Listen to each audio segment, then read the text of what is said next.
ज़ालिका फ़ज़्लुल्लाहि युती मन यशा, ये अल्लाह का फजल है, किसे चाहता है वो अता फरमाता है। वल्लाहु ज़ुल फ़ज़्लिल अज़ीम, और अल्लाह ही फजल वाला है, अज़मत वाला है। चंद घड़ियों में आपके सामने हाजिर होऊंगा, और इसी दौरान आज पीर तरीक़त रहबर शरीयत मुजाहिद ख़त्म नबूवत हज़रत अल्लामा मौलाना हाफिज़ मोहम्मद अब्दुल रशीद ओवैसी साहिब ज़ीदा शरफ़ जलवा अफरोज़ हो जाएंगे। वो आप तशरीफ़ ला रही हैं। आप सारे चंद मिनट मेरी तरफ मुतवज्जे हों, और मैं आपको एक गहरी सैर कराना चाहता हूँ कि एक दफ़ा आप सुनेंगे तो इंशाअल्लाह बैठे यहाँ होंगे, हाज़री आपकी मदीना पाक लग जाएगी, हाज़री आपकी बारगाह इलाही में लग जाएगी। सुने, अल्लाह जल्ल व अला कुरान मजीद कुरान रशीद में ये फरमाता है, रब्बिरहमहुमा कमा रब्बयानी सगीरा। यूं कहो कि ऐ मालिक, मेरे वालिदैन पे मेहरबानी फरमा, इन पे करम फरमा, इन पे फजल फरमा, इन पे रहम वाला मामला फरमा। लेकिन कैसे? अल्लाह ने खुद ही तरीका बताया। आप समझो वालिदैन का मकाम कितना है। आज ये जितना भी आप देख रहे हो सिस्टम, ज़ाहिर पीछे वालिदैन, पीछे वालिदा है, उन्हीं की वजह से ये बाग है, ये मदरसा है, ये जामिया है, और आगे लड़कियों के जामे का भी इफ्तिताह है।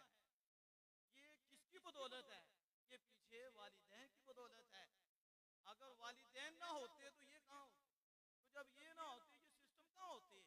तो वालिदैन जरिया बने औलाद का, तो औलाद को आगे जितने भी मकामात और जितने भी उनके आगे नेकियों के सिलसिले जारी होने हैं, उनके पीछे वालिदैन हैं। ये उनकी मेहरबानियां हैं, ये उनकी शफ़क़तें हैं। तो मालिक फरमाता है, वालिदैन के मुतल्लिक मुझसे रहम का मुतालबा करो, और किस तरह करो? यूं कहो कमा रब्बयानी सगीरा। ऐ मालिक, जिस तरह उन्होंने बचपन में जब हम छोटे थे तो उन्होंने तकलीफें सही, उन्होंने परेशानियां सही, और जान की बाजी लगा दी है, और भूखे रहे, प्यासे रहे, दिन और रात एक कर दिया, लेकिन हमें उन्हें सहूलतें दी।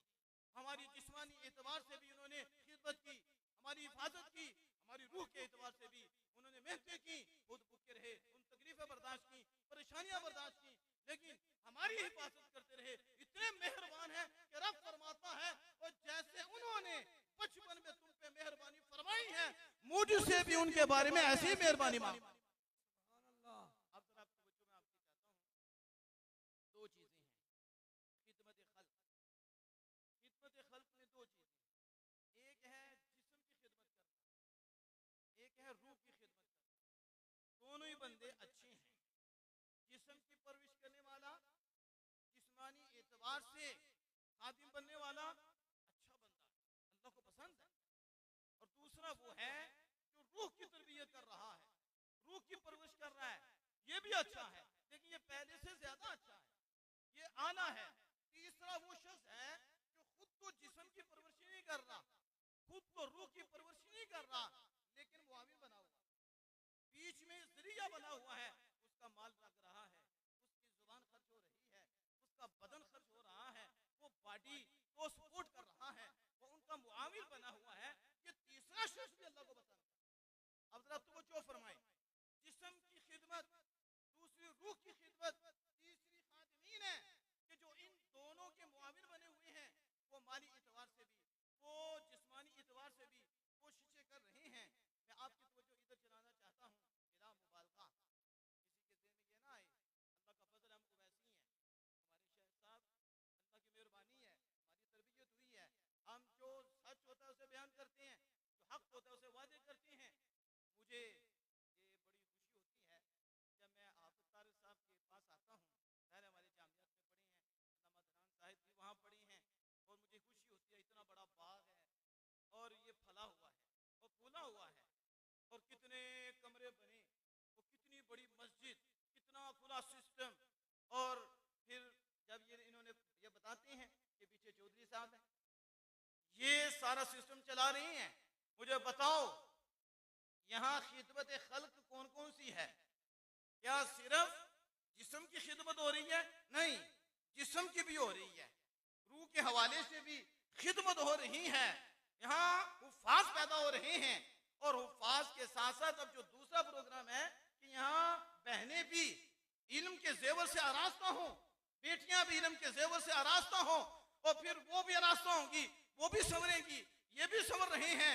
अल्लाह का ये फजल है जिसे मैं समझता हूँ कि जहाँ सियासी लोग भी हैं, जहाँ लोग जो दुनिया के एतबार से लोगों के साथ माली एतबार से ताउन करने वाले भी हैं, और हमने देखा ऐसे सिस्टम में कि लोगों का जहन होता है कि मदरसा बंद कर दिया जाए, कुरान की तालीम को रोक दिया जाए और प्रमोट किया जाए दुनियावी तालीम को। हालांकि हम दुनियावी तालीम के मुखालिफ नहीं है, लेकिन जिस एंगल से मैं बात कर रहा हूँ उसकी तरफ तवज्जो करें। और ये मैं बता रहा हूँ कि जहाँ माल आता है, हमने देखा जहाँ शोहरत आती है तो फिर उनकी तवज्जो दीन से हटती है और वो दीनदारों के मुखालिफ हो जाते हैं, हुफ्फाज के मुखालिफ हो जाते हैं, उलमा के मुखालिफ हो जाते हैं, और वो कहते हैं नहीं स्कूल चलाओ, फलां सिस्टम करो, इसकी तरफ तवज्जो नहीं होती। तो ये फिर नहीं कहना पड़ेगा कि ये इन पे अल्लाह का फजल है, अल्लाह की मेहरबानी है, अल्लाह का करम है। जहाँ ये जिस्म के एतबार से खिदमत कर रहे हैं, वहाँ खालिक के कायनात इनसे रूह के हवाले से भी कुरान की खिदमत ले रहा है। नाराए तकबीर, अल्लाहु अकबर, नाराए रिसालत, या रसूल अल्लाह, नाराए तहकीक, नाराए हैदरी, हर सहाबिए नबी जन्नत। जरा अभी आप तवज्जो फरमाएं, अल्लाह जल्ला व अला कुरान मजीद कुरान मशीद में बार बार फरमाता है इबादत करो, और साथ ही कहता है वालिदैन से हुस्न सलूक करो। फरमाता अनिश्कुरली वली वालिदैक, मेरा हुक्म मानो, और साथ ही कहता है वालिदैन का हुक्म मानो, मेरा शुक्र अदा करो, वालिदैन का शुक्र अदा करो। अभी मैं इसके अंदर जो गहरी बात है वो आपके सामने रखना चाहता हूँ। यहाँ साहिब इल्म लोग मौजूद हैं, साहिब फहम लोग मौजूद हैं, दानिश्वर यहाँ मौजूद हैं, वो इस चीज को जरूर कबूल करेंगे, और मैं उम्मीद करता हूँ इसको प्रमोट भी करेंगे, इसकी आगे तशहीर भी करेंगे। तो कुरान मजीद बुरहान रशीद में अल्लाह अज़्ज़ व जल का ये अंदाज क्यों है कि वो अपनी इबादत के साथ ही वालिदैन से हुस्न सलूक का हुक्म क्यों देता है। अब मुफस्सिरीन किराम को पढ़ के देखिए, वो फरमाते हैं इसमें राज ये है कि वजूद तो दिया है रब ने, वजूद का पैदा करने वाला खालिक के कायनात है, उसने वजूद दिया है, लेकिन ये वजूद मालिक ने डायरेक्ट नहीं दिया, वो मोहसिन हकीकी है कि उसने तुम्हें वजूद दिया है। तेरे वालिदैन मोहसिन मजाजी हैं कि उसने हकीकत में वजूद दिया है, लेकिन ये वजूद तेरे वालिदैन के जरिए तुम्हें अता फरमाया है। इसलिए ये मोहसिन मजाजी हैं और इनके थ्रू तुम्हें वजूद मिला है, और इसी वजूद पे सारी बहारें हैं। ये जो आप बैठे हुए हैं, ये जो आपको मकाम मिले हुए हैं, जो इज्जतें मिली हुई हैं, ये वजूद ही की वजह से हैं।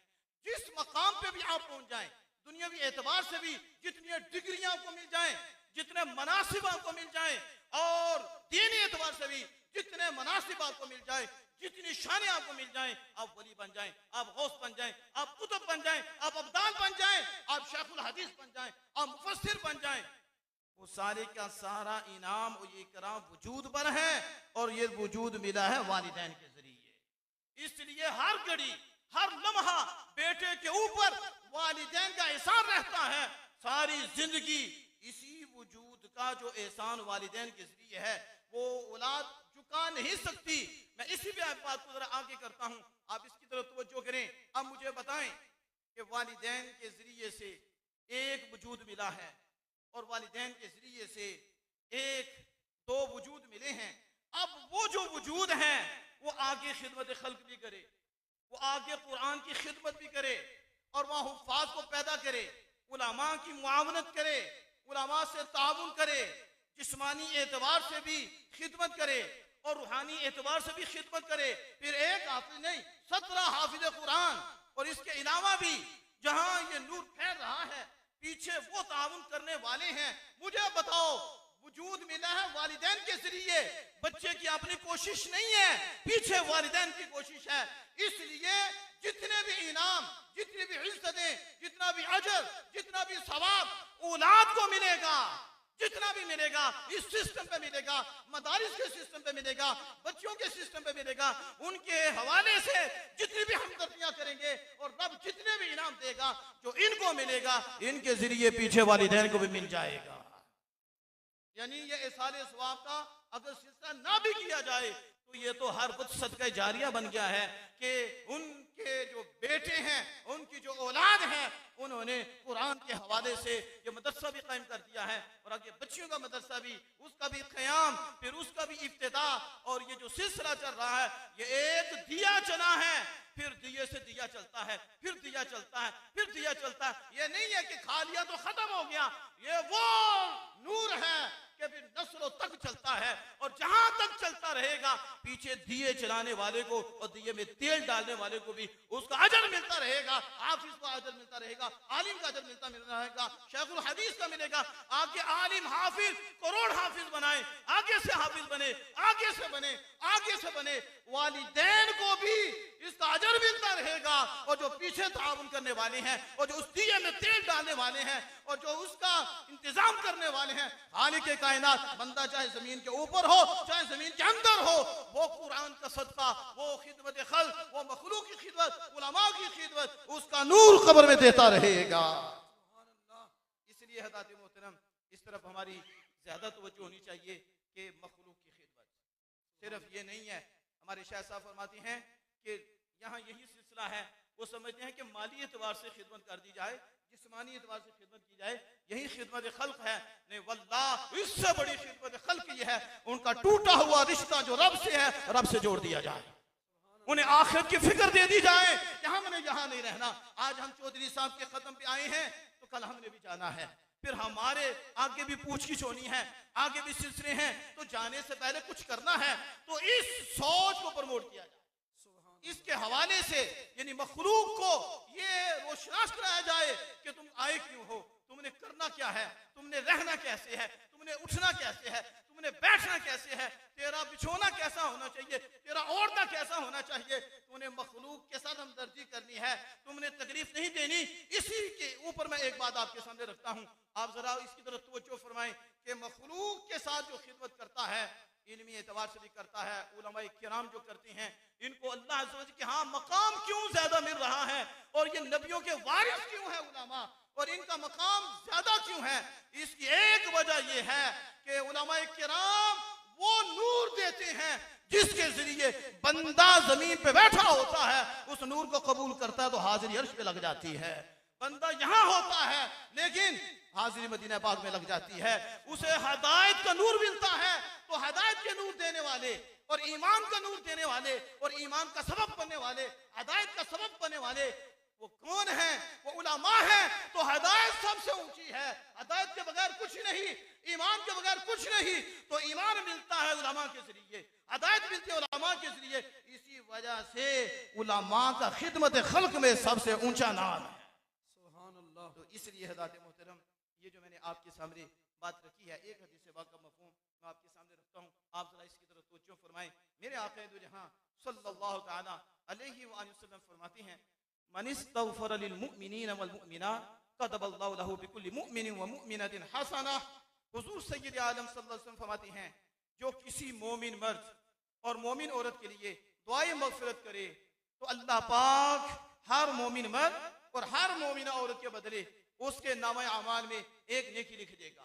आप जरा तवज्जो फरमाएं, ये हदीस आम है, ये मतलब नहीं कि अभी जो फौत हुए, नहीं, आदम अलैहिस्सलाम से लेकर अब तक और क़यामत तक जितने भी मोमिन मोमिना जाएंगे, ये एक दफा हमदर्दी के साथ दिल से होके भाई समझते हुए, बहन समझते हुए, हमारे ईमानी भाई हैं, हमारी ईमानी बहनें हैं, और ईमान का तकाजा ये है उनके आगे रोड़े खड़े ना किए जाए, ईमान का तकाजा ये है उनका कंधा बना जाए, उन्हें उठाया जाए, गिर रहे तो उठाया जाए, उनको बचाया जाए। इस सोच और हमदर्दी से ये हाथ उठा के कहता है, मालिक मेरे मोमिन भाई, मेरे मोमिन बहनें जो आई चली गई और क़यामत तक जाएंगी, उन सब की बख्शीश फरमा दे। मेरा आक़ा दो जहां सल्लल्लाहु अलैहि वसल्लम फरमाते हैं, अल्लाह इतना देगा, अल्लाह इतना देगा कि दुनिया में किसी के पास कोई काउंटर नहीं है, कोई ऐसा मीटर नहीं है वो किन के बता दे कि एक मर्तबा दुआए मग़फ़िरत इस नियत सोच से करने पे क्या मिलता है।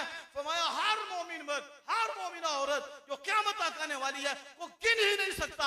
एक मर्तबा हमदर्दी से कहा है, रब ने इतना अता फरमा दिया है।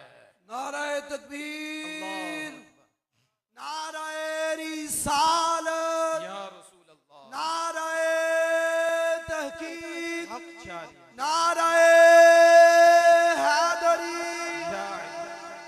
अब यहाँ देखिए, मैं आपके सामने जरा एक और मिसाल देता हूँ हदीस पाक के हवाले से। नबी अकरम सल्लल्लाहु अलैहि वसल्लम फरमाते हैं, आग से बचो, अंदर जरा तवज्जो फरमाना, जहन्नम से बचो, अगरचे आधी खजूर ही हो। अब जरा गौर करो, आधी खजूर से भी बंदा जहन्नम से बच जाता है। मनो मन खर्च करके बंदा जहन्नम से नहीं बचता, और एक बंदा सिर्फ मुस्कुरा के देखता है तो जरिया नजात बन जाता है। एक बंदा सिर्फ जुबान अच्छी इस्तेमाल करता है तो खुदा का बरगुज़ीदा बन जाता है, खुदा का महबूब बन जाता है। हमने पढ़ा है कुरान और हदीस में कि रब के यहाँ क्वांटिटी नहीं जलती, रब के यहाँ क्वांटिटी जलती है, रब के यहाँ शक्लें नहीं देखी जाती, रब के यहाँ जाहिर नहीं देखा जाता, रब के यहाँ दिल देखा जाता है, रब के यहाँ सोच देखी जाती है कि इस अमल पे इसकी सोच क्या थी, इस अमल पे इसका जज्बा क्या था, आधी खजूर से कैसे बच रहा है। बात आधी खजूर की नहीं, बात एहसास की है, बात जज्बे की है। ये मेरा भाई है, ये मेरी बहन है, ये हुजूर के गुलाम है, ये अल्लाह की उम्मत, अल्लाह की मखलूक है, हुजूर की उम्मत है।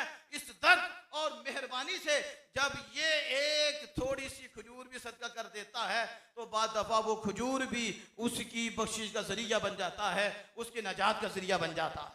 तो इसलिए हज़रात मोहतरम, ये जो मैं आपके सामने अर्ज कर रहा था कि खिदमत के हवाले से, कि ये तो अल्लाह का फजल है कि दोनों खिदमतों का मौका मिल रहा है, कि मखलूक के साथ जिस्मानी एतबार से भी खिदमत हो रही है और मदारिस के हवाले से भी खिदमत हो रही है।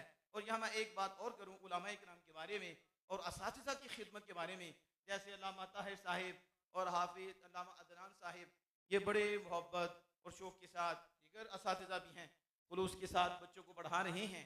तो अल्लाह का फजल है, हमें इनका पता है, इनका किरदार भी वाज़ेह है, मालिक की मेहरबानी है, ये अल्लाह की मेहरबानी है, अल्लाह का फजल है कि यहाँ कोई और सोच नहीं है, यही सोच है कि ये इस्लाम के दिए हैं, ये चलेंगे तो इस्लाम की रोशनी फैलेगी, दीन की रोशनी फैलेगी।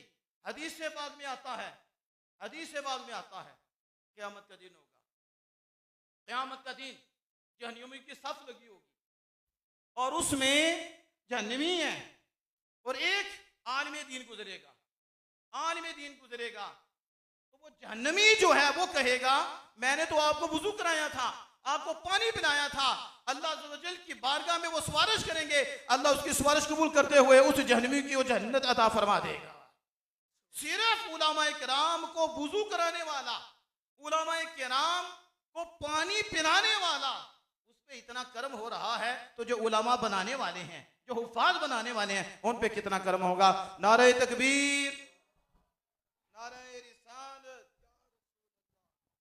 नाराए तहकीक, नाराए हैदरी, उलमाए अहले सुन्नत, ताजदारे खत्म नबूवत, ताजदारे खत्म नबूवत,